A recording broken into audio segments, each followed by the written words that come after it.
नमस्कार दोस्तों, मैं डॉक्टर साहनी, नाक कान गला रोग विशेषज्ञ और डायरेक्टर ओम साई नाक कान गला अस्पताल, रॉक्सी पुल, मध्य प्रदेश, इंडिया। मित्रों, सावन की आप लोगों को लाख लाख बधाई। सावन में प्रकृति का मजा तो आप ले रहे हैं। थोड़ा इसके पीछे विज्ञान और अध्यात्म दोनों को समझते हैं। प्रकृति मतलब पूरा यूनिवर्स, ब्रह्मांड त्रिगुणी है, जिसमें शास्त्र ब्रह्मा, विष्णु और महेश कहते हैं, और गीता रजोगुण, सतोगुण और तमोगुण कहती है। साइंस इलेक्ट्रॉन, प्रोटॉन और न्यूट्रॉन कहते हैं। मित्रों, शिव, ब्रह्मा, विष्णु, महेश सब एक ही है। एक पैदा करता है, एक सस्टेन करता है विष्णु, और शिव एनर्जी को ट्रांसफॉर्म करता है। ऐसे ही न्यूट्रॉन न्यूट्रल होता है जो सस्टेन करता है, प्रोटॉन पॉजिटिव होता है और न्यूट्रॉन नेगेटिव होता है, इलेक्ट्रॉन सस्टेन करता है। ऐसे ही रजोगुण, सतोगुण और तमोगुण, ये तीनों गुण भी सब में होते हैं। जो रजोगुण है वो सतों की तरफ भी जा सकता है और तमों की तरफ भी जा सकता है। इसको बैलेंस करना पड़ता है। अपन एक कार से समझते हैं, जैसे कार है, मतलब समझ लीजिए पूरा यूनिवर्स है, उसके अंदर क्या है? एक ब्रेक है, एक एक्सीलेटर है।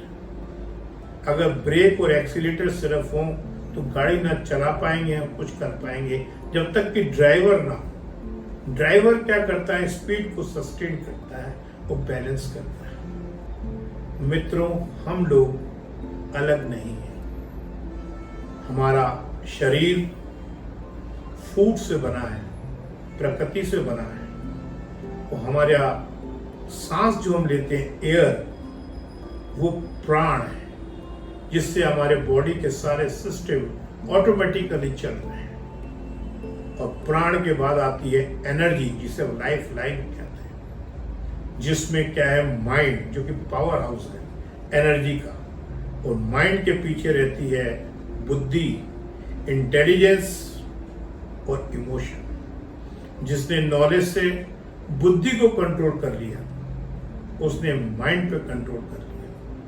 माइंड को कंट्रोल कर लेते हैं तो माइंड जो बाहर 5 सेंस ऑर्गन से कनेक्टेड रहता है, भारी वर्ल्ड से, वो जब शांत होता है तो वो पीछे की रोशनी, जिसे कि प्योर कॉन्शियसनेस कहते हैं, जो कि एक पर्दा है थिएटर का, जिसमें डिफरेंट डिफरेंट पिक्चरें चल रही हैं। दोस्तों, एक अलग तरीके से समझाता हूं। जैसे अपना कंप्यूटर है, कंप्यूटर में हार्डवेयर रहता है, फिर हम सॉफ्टवेयर डालते हैं। सॉफ्टवेयर में जंगल देख लेते हैं, महल देख लेते हैं, सारी रामायण देख लेते हैं, उसमें एक्सटेंशन हो जाता है। ऐसे दोस्तों, जैसी हमारी प्रकृति होती है, जैसे हाथी है, अब हाथी हमारे माइंड में आ तो नहीं सकता, तो हाथी को जब हम देखते हैं तो हमको हाथी दिख जाते हैं, क्योंकि हमारा माइंड जो है उसकी इमेज बना लेता है उतनी बड़ी।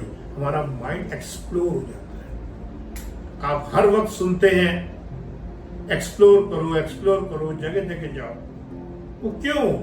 क्योंकि जैसे आप पहले पुराना जमाना था, जब बताते थे कि भाई लंदन जाना पड़ता है, हवाई जहाज से जाते हैं। अब क्या करना है? कुछ नहीं, लंदन की टिकट दिलानी है बच्चों को, और लंदन वो खुद घूम के आएंगे, और पूरा लंदन जो है अपने दिमाग में बसा है। ऐसे ही अब ये जो शिक्षाएं चल रही हैं, बेटा बाप को समझा रहा है, इसकी जरूरत नहीं है।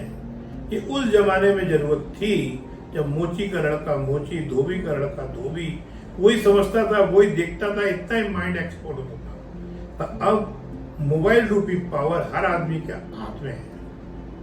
जितना भी चाहे वो अपने माइंड को एक्सप्लोर कर पूरी दुनिया को अपने दिमाग में डाल सकता है, जैसे कि हार्डवेयर में हम सॉफ्टवेयर डाल देते हैं। तो मित्रों, सावन के महीने का उपयोग करें, अपने आप को प्रकृति के नजदीक जाकर एक्सप्लोर करें और अपनी एनर्जी को बढ़ाएं।